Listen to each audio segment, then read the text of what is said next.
ఈ రోజు మనం మన ఫ్రెండ్స్ మోడల్ దగ్గరికి వచ్చాం. వాళ్ళ మోడల్ ఏంటంటే మష్రూమ్ కల్చర్.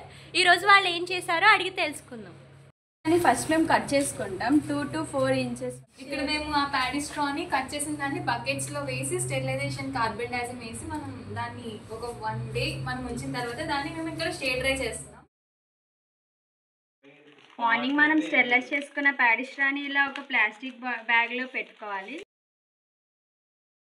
ఆ తర్వాత మనం ఒక లేయర్ స్పాన్ని యాడ్ చేసుకోవాలి. స్పాన్ మనం ఎడ్జెస్లోనే యాడ్ చేసుకోవాలి, ఎందుకంటే అలా యాడ్ చేసుకుంటేనే అది మష్రూమ్ గ్రోత్కి సూటబుల్గా ఉంటుంది. మధ్యలో యాడ్ చేస్తే మష్రూమ్ గ్రో అవ్వడం కష్టంగా ఉంటుంది. అలా మనం ఒక లేయర్ స్పాన్, ఆ తర్వాత మళ్ళీ ఇంకొక లేయర్ పైన ప్యాడీ స్ట్రాని యాడ్ చేసుకోవచ్చు. ఇలాగా layer by layer span and paddy straw ఎన్ని లేయర్స్ కావాలంటే అన్ని లేయర్స్ని మనం యాడ్ చేసుకోవచ్చు.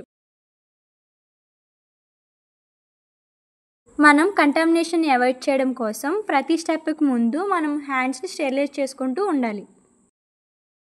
ఇలా లేయర్స్ పెట్టడం కంప్లీట్ అయిపోయిన తర్వాత మనం రబ్బర్ బ్యాండ్ యూజ్ చేసి ఆ బ్యాగ్ని టై చేసుకోవాలి.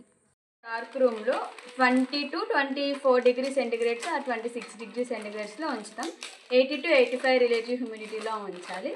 14 days వరకు డార్క్ రూమ్లో ఉంచుతాం. ఆ తర్వాత మైసీలియం గ్రోత్ అబ్జర్వ్ చేసినాక తర్వాత మనం లైట్ రూమ్లోకి ట్రాన్స్ఫర్ చేసుకుంటాం. ఇందాక మనం స్పాన్ ఇనోక్యులేట్ చేసుకున్నాం కదా, అలా ఇనోక్యులేట్ చేసిన స్పాన్ అయితే ఇది.